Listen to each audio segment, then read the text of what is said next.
What's up guys, and welcome back to episode 2 of me trying to play the Monopoly Christchurch edition in real life. In episode 1 we landed on a chance card and ended up having to go to New Brighton Beach.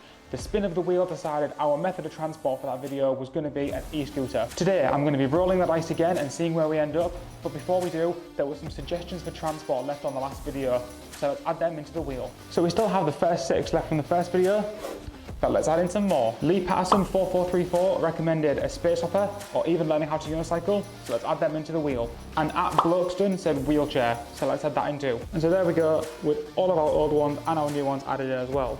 And there is our wheel ready to spin.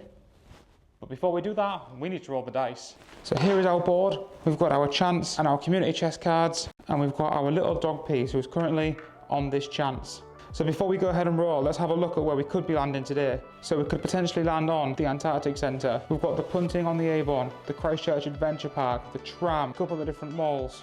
Not too sure what I'm hoping for this time, but there's only one way to find out where we are going to be going. Let's roll the dice. So here's our dice. So let's have a look there what we've got. We've got a 6 and we've got a 2. So we're going 8 spaces. 6 and 2 is 8, so we've got 1, 2, 3, 4, 5, 6, 7, 8. So we've landed on a transport square and we have got the Antarctic Hägglund. Now, if we remember back to the rules that I set in episode 1, if we land on one of those transport squares, that means that's the mode of transport we're taking for this video. So not only do we have our destination, but we also have our mode of transport, which means we will not be spinning the wheel in this episode. I guess I better figure out what I'm doing. Okay, so after a quick Google search, it turns out that the Antarctic Hägglund are part of an attraction called the International Antarctic Centre. Now that means that since the Hägglund itself is our method of transport for this video, we have to find a way of getting to the attraction so we can use the vehicle. But luckily for me, I have a little thing called editing magic. I don't know how to do that. And here we are at the International Antarctic Centre. You can see the Hägglunds just behind me here now. And if you were wondering, no. Unfortunately, I am not in Antarctica, I am still here in Christchurch. The Antarctic Centre is actually here because Christchurch is one of the major gateway cities to the Antarctic continent. Around 100 flights a year are going to be flying directly from the international airport just across the road down to Antarctica itself. Now, I've just been and checked in at the reception and everything here runs on a schedule and the Hägglund trip isn't actually running yet. So while we're waiting, may as well go and check out the rest of the centre. Oh, no, I actually need this. In addition to the Hägglunds that they have here, there was a few different attractions as well, including a colony of little penguins, 4D cinema, and a storm simulation room, which sounds pretty cool. But there isn't a movie or a storm scheduled at any point soon, so I've just come to find the penguins, and here they are. So the penguins that they have here at the Antarctic Centre are the little blue penguins, also known just as little penguins or korora here in New Zealand. And if you're from Australia, then you probably know them as fairy penguins instead.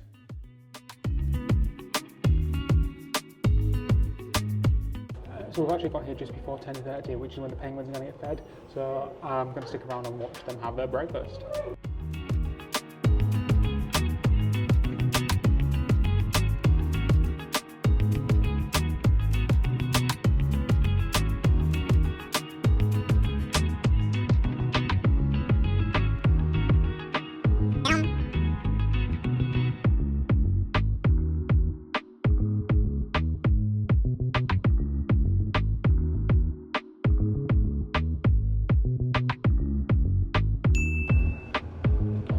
This is the storm room that they have. The storm isn't due to start just yet. We'll probably come back a bit later when the storm seems to be happening. You can see on the floor this is real snow. And it's currently at about -8 degrees in here. There's even an igloo, so you know we've got to go inside that one.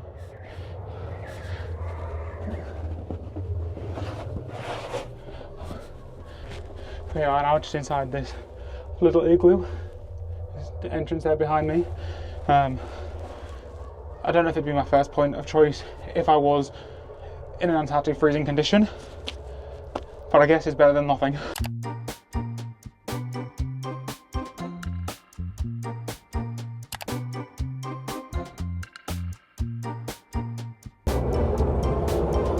So I'm just now coming into the 4D cinema. I've actually been very lucky. I managed to get a private showing, so can't show you the actual movie for copyright reasons, but I'll let you know how it goes. Okay, so we've opened on a scene of an iceberg. So we're just coming across now on like a big ice ship or something. Oh, Jesus. did a bit where this bird poos on the screen and he got sprayed with water. Oh. Just got sprayed with water again. Oh, that was more water.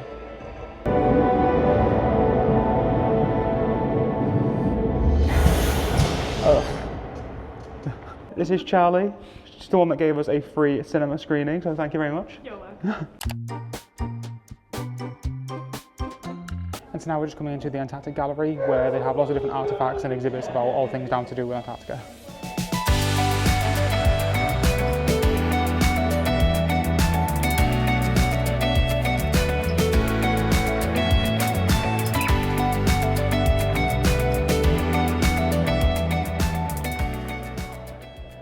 Take the polar ice challenge.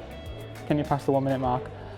My hands have literally just warmed up from being in the storm room, but we can't pass up a chance to prove how British we are. So, let's set the timer.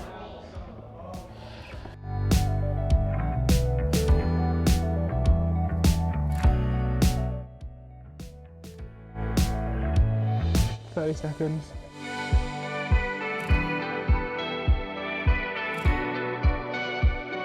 Five, 4, 3, 2, 1.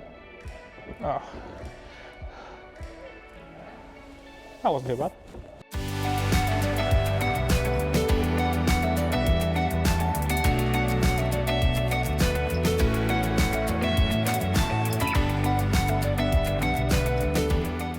So these webcams give you like live information from a lot of the different stations down in Antarctica. So if we have a look at the UK station, it's currently a reasonable 0 degrees. But if we take a look over at Vostok, which is the Russian base, it's currently at minus 68 degrees. Apparently they literally only built the station there just to prove that they could, which how Russian is that? I've just come into the storm room now, it's just about to start any second. It's already absolutely freezing in here. It's currently at minus 8 degrees and it's just going to get colder. They was giving out extra jackets that you could put on to deal with the cold, and to be fair, most people in here are wearing those jackets, but I'm from England, we can do this. Okay, maybe I should have worn a jacket, it's definitely getting colder now.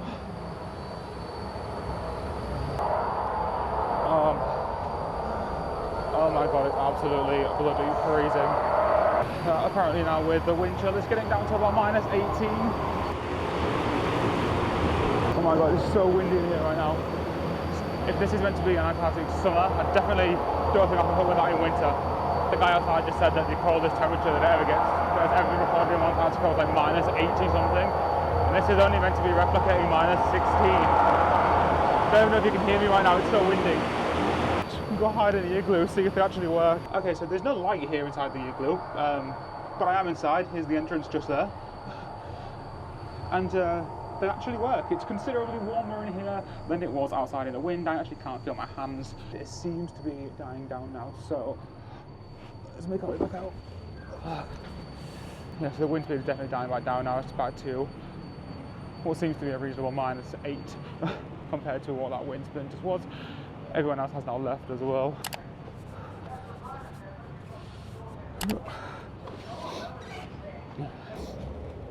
Okay, it's definitely freezing in here. I need to get out now. It's absolutely bitterly cold.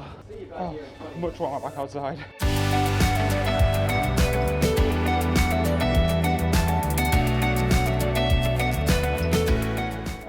Say hello to the vlog. Oh, thank you.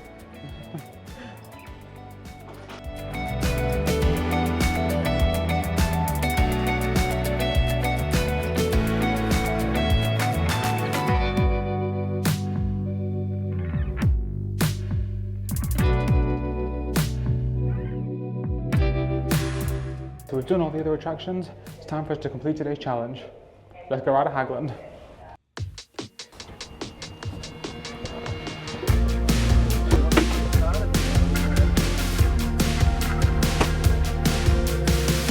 I found your shirt behind my sweater.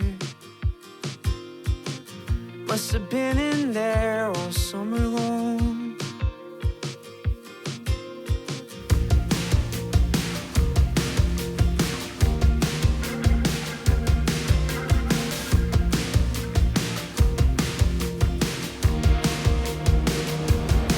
I'm on the way down the street, you're on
Okay, so that was an experience to say the least. Probably the closest thing I've ever done that feels like a roller coaster without actually being on one. But we have just ridden the Hägglunds, and so you know what that means? We officially complete episode 2 of playing Monopoly in real life. Now remember guys, there's still time to get your suggestions in for vehicles for the next video, but make sure that you like this one and subscribe to catch the next episode when that comes out. See you later. But if we go across to Rostock, which is Germany, it's currently at -68. Germany? Did I say Germany? Yes. It's fine, we can catch it in editing.